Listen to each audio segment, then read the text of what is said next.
time well spent. In the past, we were limited to our own physical vision. Today, the accessibility of the internet has penetrated to most of our world, and the amount of internet bandwidth capacity has reached to a point where you can blur the lines between real and digital life.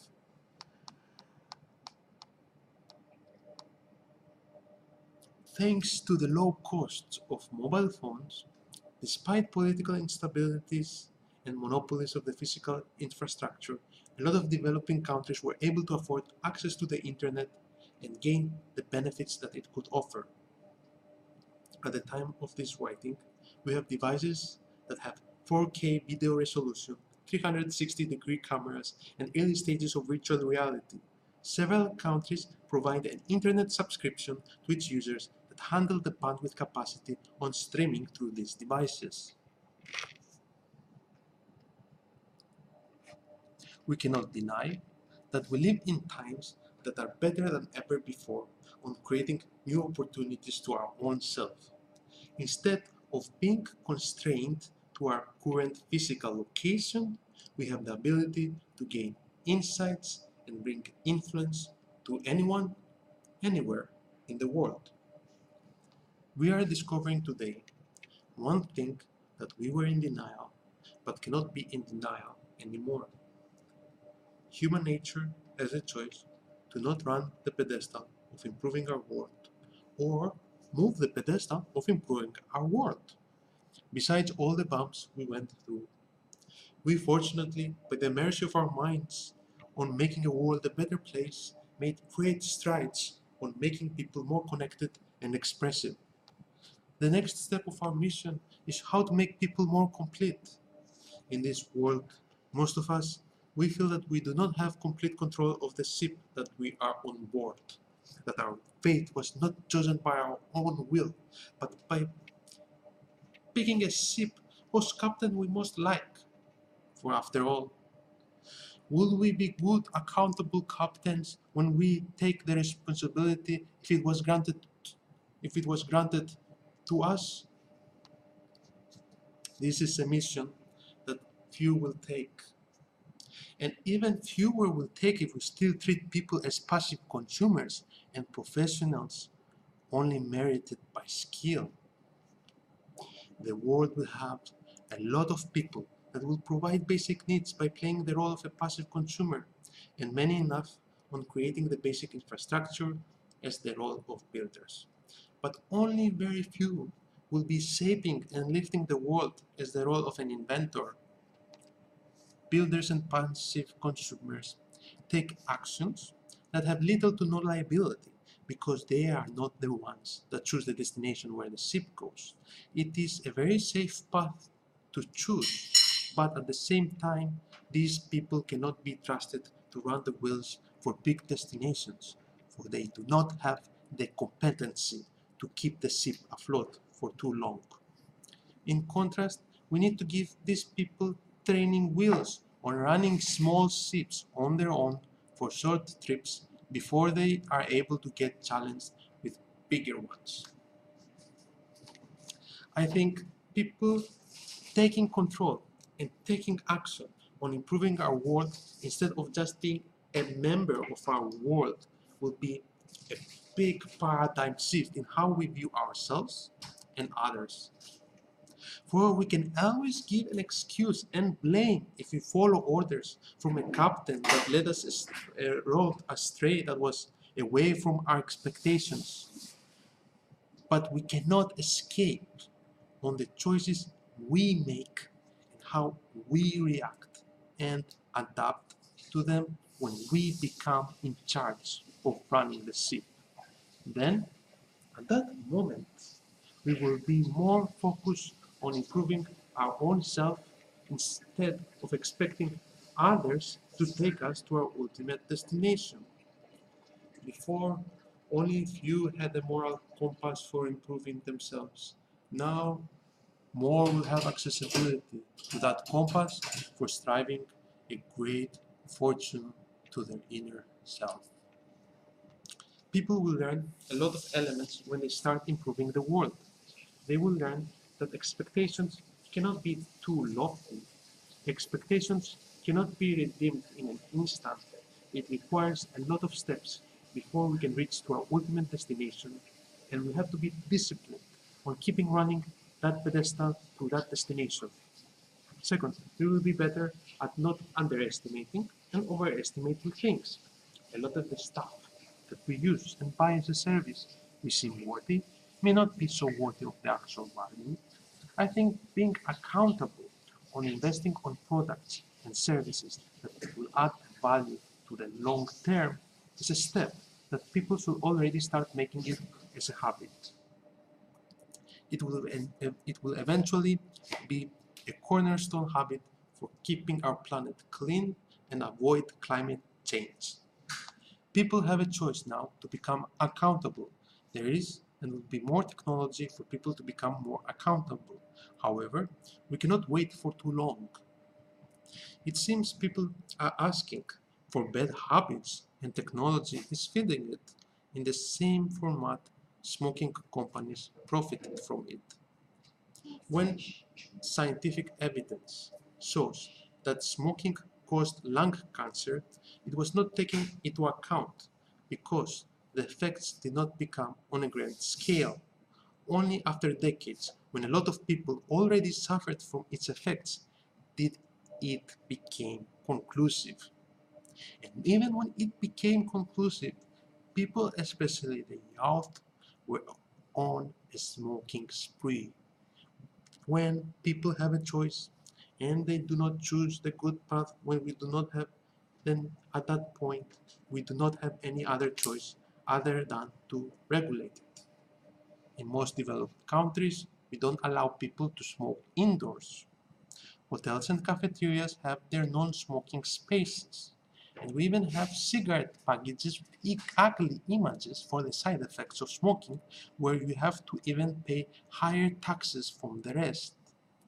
We do not want people to be forced in doing the right thing, but if they do not, for the sake and mercy of humanity as a species, we do not have any other choice but to influence them to do the right thing.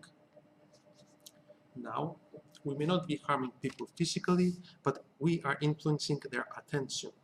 It may not be physical, but it is psychological. If the path they do deviates the person to innovate, we are decreasing the value of what each individual is worth, stagnating the economy on the long term. If the path they do aligns with what they innovate, what they want to innovate, it increases the value of each individual's worth, increasing the economy in the long term. There is a lot of friction for people to innovate these days, especially if you are not at a young age, you have to take care of your family or health. We should not be too afraid of playing small risks on finding our own sense of morality by taking a small journey on making our world a better place through trial and error. For when the time comes, when we depart to this world, how will we know when we leave our legacy that we were good moral characters in the world in the end if we didn't experience doing it in the first place? The other problem is that the education system, even the digital one, focuses too much on placing people to build stuff instead to innovate. There are a lot of companies that give back to the world. Allocating that giving properly to the right people can expand their capacity on giving back to the world, accelerating our growth and diversity. However, a company is more whole if it both gives and teaches people how to be better role models of society. It is similar to how companies hire people. Smart companies do not hire people with skills alone, they hire also if they are a good culture fit or not. Similarly, teaching people to be better role models will be the culture fit for humans bonding with Earth to transform our world into a paradise. Companies may not choose to disrupt themselves if it does not affect their business. We cannot expect a better social world from others if they do not care as much as we do. So if you care about the world where people can take their own small sips and traverse their own adventure, rather others letting them do the handling for them. Join the movement, time well spent. Although we live in a world where there is a lot of clutter of information that must become relevant to us, we lack more on prioritizing our free time with correct expectations on the daily challenges we personally live. We need technology that solves the problem of us being more active and conscious of how our brain responds to time to get the best for me and others. Planning our time that adds the best value will be the new revolution in the next 100 years. Joining the movement has a chance on making a difference on what we will have more, on whether we will have more engaging technological products that engage our life on taking more risks and less staying idle as passive consumers.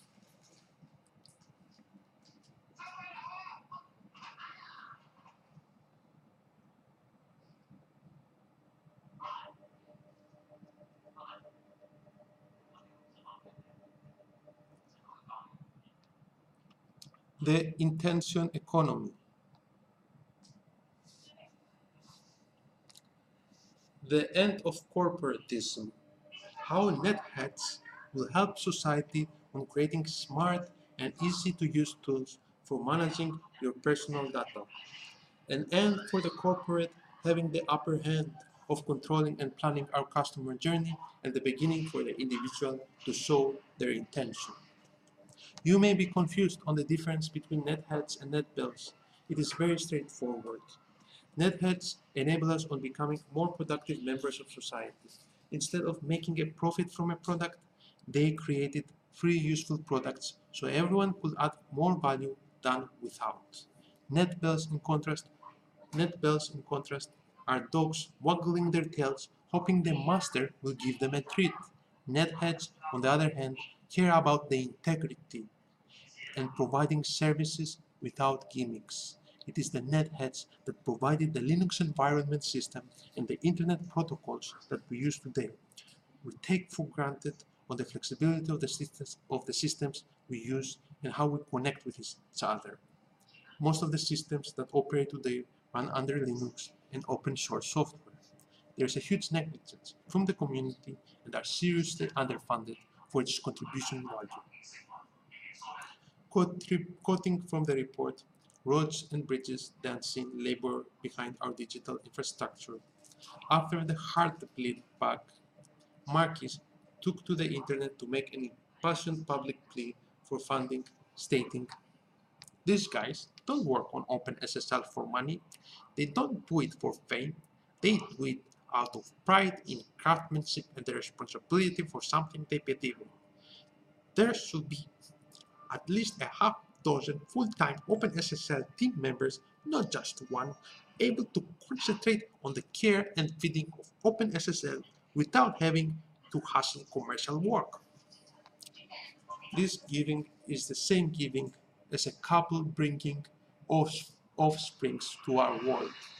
They do this act of goodness without expecting something back as a reward. Similar, it is no wonder Steve Jobs named one of his computer projects as Lisa, which was the name of her real daughter. These projects are like their own little babies, and the deep care is taken for them in order for them to become valuable and useful assets to our society. It is thanks to those pioneers and builders that we were able to horizontally spread so everyone is able to enjoy a better customer experience. With big companies like Google and Facebook, we have the Android, an open operating system for mobile devices, and we have several open source development tools that were used internally from those companies. A lot of innovation related to customer experience that is fairly new comes at a great cost.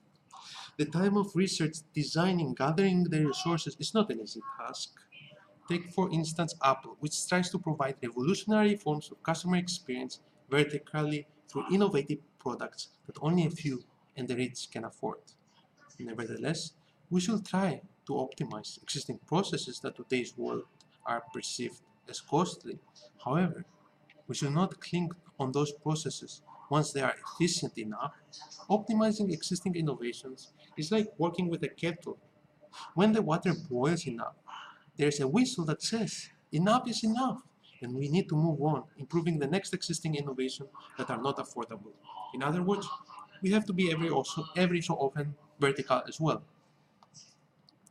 We have to be Steve Jobs and say we can do better, and even better than what our customer experience could be.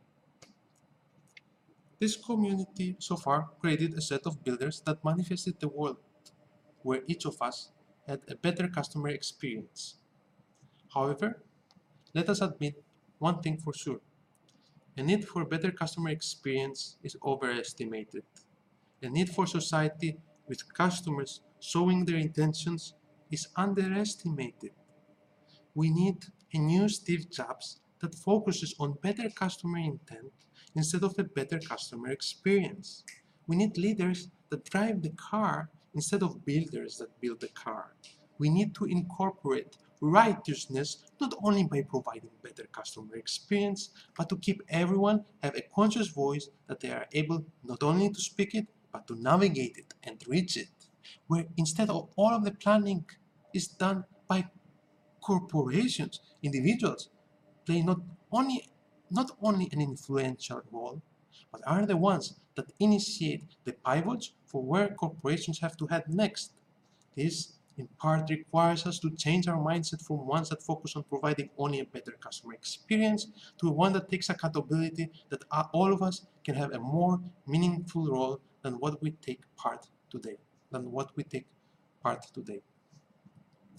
This dance has been one where corporations forced us and, and never apologized when they stepped over our shoes. And it has to be changed to a one where each dance has the respect of the sensitivities of our partners. Society today is plagued with customers that do not have intent. Instead of customers with intent, we have passive consumers. In the online record article, The Rise of Data Natives, there is a trend where data natives, the next generation of society after the digital natives, that when they go to a store of Starbucks, not only they want to use a Starbucks app, but they also want the app to know their favorite drinks and when to suggest a new one. It seems our next generation want an application that is customer-centric instead of customer-driven. We are further away than original before for the average individual breaking up their own intent explicitly. If we do not provide the tools that enable a two-way road where also the average individual can express their own intent, CRM, I'm talking to you, the more corporations will do all the planning for us. In order for setting the other sideline of the road, we need to allow each individual to have its own personal data store that is very responsive to API on taking and accepting requests. That initiative is called VRM. In a world where we live with the Internet of Things and more mobile technologies, this is starting to become an infrastructure that is more enabling than ever before. Let me take one.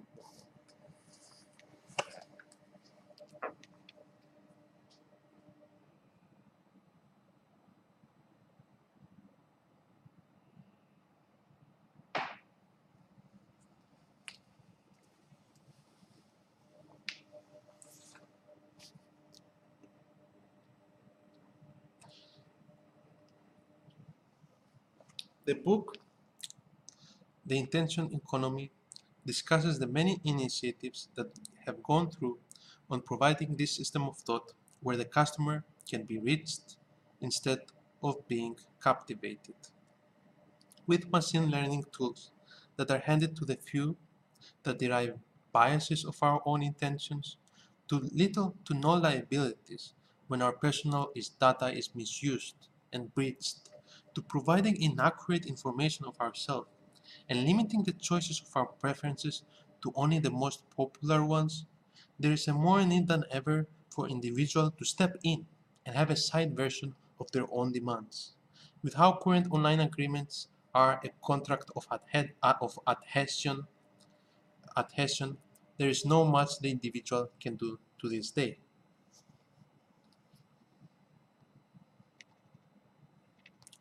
This has to be flipped one day, and happily speaking, there are four pillars, if done properly, can make the individual exponentially a more trusting entity than a corporation.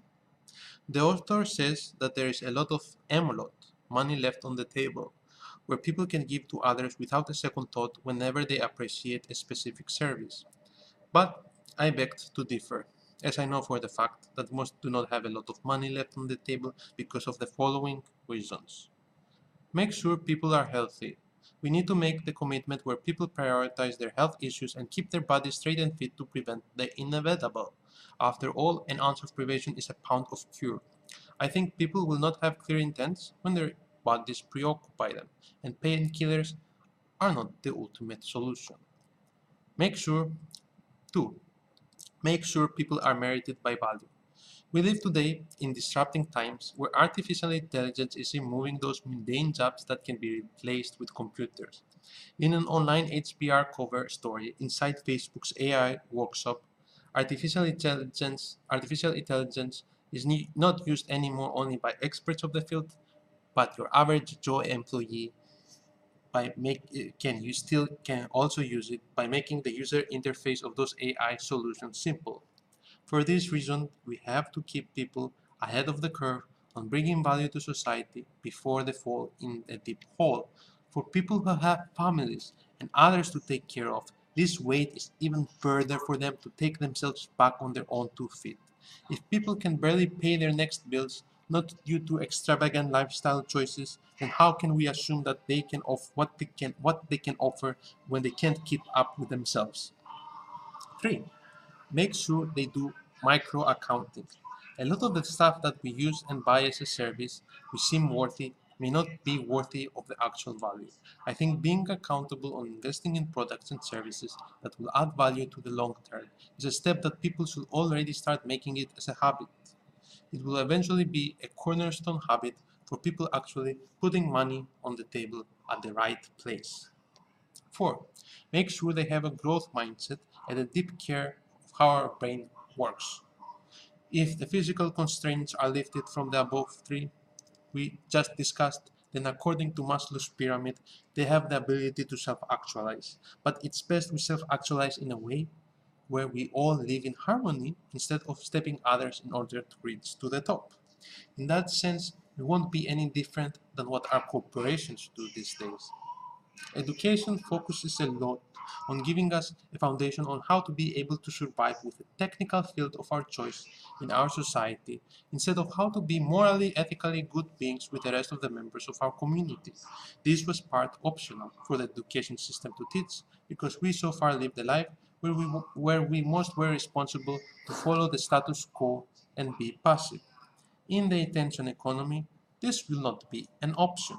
It will be mandatory for everyone to have some form of good intent, or otherwise, without good intent, the wheels won't keep rolling. Please read the book, The Intention Economy, as this is only one of the few authors that go beyond the advertimania we have today for improving our own customer experience and unearthing our customer intent in order to keep the books between demand and supply on balance. The only reason I gave it 4 stars is because this book is very open-ended that needs you to take the time to look at the many references the author goes through in order to have a more better clear picture. Other than that, it is very well organized and provides as much historical background to understand how we ended up in this current situation mess, besides all the good intentions the founders of the internet envisioned. My last parting words are that there are supporting movements for individuals that have lost their times that supporting movements for individuals that have lost their time spent by the influences of corporations. Tristan Harris, behind the movement Time Well Spent, discusses in of his 2017 TED Talk how a handful of tech companies control billions of minds every day, or the different tactics companies use on taking most of the attention from you. taking away of our attention may not be harmful, but it is definitely psychological. If the person submits their time to others than spending something more purposeful, we are decreasing the value of what each individual is worth, stagnating the economy on the long term. So if you care about the world where people can take their own small ships and traverse their own adventure, rather others letting them do the handling for them, let's make the intention economy a reality in order to have a more accurate model of the supply and demand market.